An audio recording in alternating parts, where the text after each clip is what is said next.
Social മീഡിയയിലൂടെയായി തൻ്റെ കാര്യങ്ങളെല്ലാം പങ്കുവയ്ക്കുന്നുണ്ട് രേണു സുധി.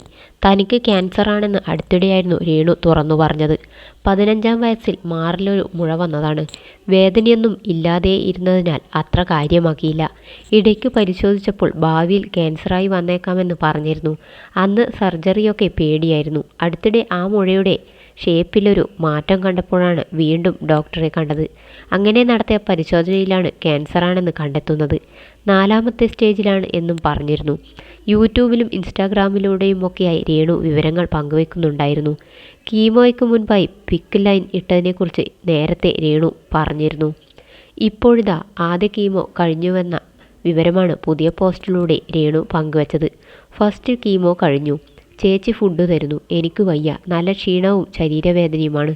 പ്രാർത്ഥിക്കണേ എന്നായിരുന്നു രേണു കുറിച്ചത്. രേണുവിനൊപ്പം ഇരുന്ന് ഫുഡ് വാരി കൊടുക്കുന്ന ചേച്ചിയെ വീഡിയോയിൽ കാണാം. തുടക്കം മുതൽ എല്ലാത്തിനും ചേച്ചി കൂടെയുണ്ട്. ആശുപത്രിയിലേക്കുള്ള യാത്രയിലായും വീട്ടിലായാലും ചേച്ചി കൂടെ തന്നെയുണ്ടെന്നും രേണു വ്യക്തമാക്കിയിരുന്നു. ഇൻസ്റ്റാഗ്രാമിലൂടെയായി പങ്കുവച്ച വീഡിയോ ഇതിനോടകം വൈറലായി കഴിഞ്ഞിട്ടുണ്ട്. ഇത് ആഘോഷമാക്കരുത്. ഒത്തിരി രോഗം വന്നവർ ഇപ്പോഴും ആരും അറിയാതെ ജീവിക്കുന്നു. സാരമില്ല രേണു, എല്ലാം പെട്ടെന്ന് ശരിയാവും. ദൈവം കൂട്ടിനുണ്ടാകും. ഞങ്ങളുടെ പ്രാർത്ഥനയും. ഇതൊന്നും കാണുവാനുള്ള ശക്തിയില്ല.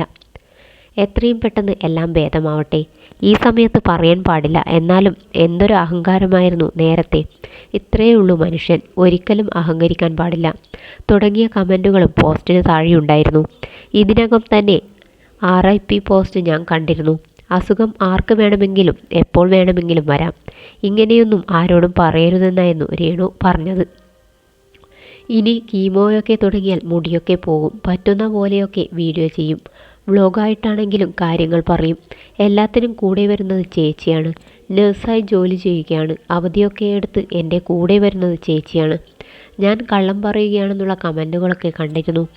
ഞാനെന്തിനാണ് ഇതേക്കുറിച്ച് കള്ളം പറയുന്നത്? ആദ്യം വന്നത് മാറിലാണ്. ഇപ്പോൾ അത് മറ്റു ഭാഗങ്ങളിലേക്കും വ്യാപിച്ചു.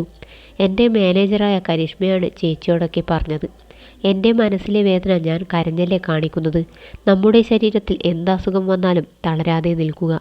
വേദനകളൊക്കെ വരും. അതൊക്കെ അതിജീവിച്ച് മുന്നോട്ട് പോവുക. ഞാൻ നിൽക്കുന്നത് കണ്ടില്ലേ? ഇതുപോലെ പോവുകയെന്നാണ് എനിക്ക് പറയാനുള്ളത്. എന്തെങ്കിലും ഉണ്ടെങ്കിൽ ആരും അറിയരുതേ എന്നാണ് ഞാൻ ആഗ്രഹിച്ചത്. അന്ന് മുഴ കണ്ടെത്തിയപ്പോൾ ചേച്ചി കൂടെയില്ലായിരുന്നു.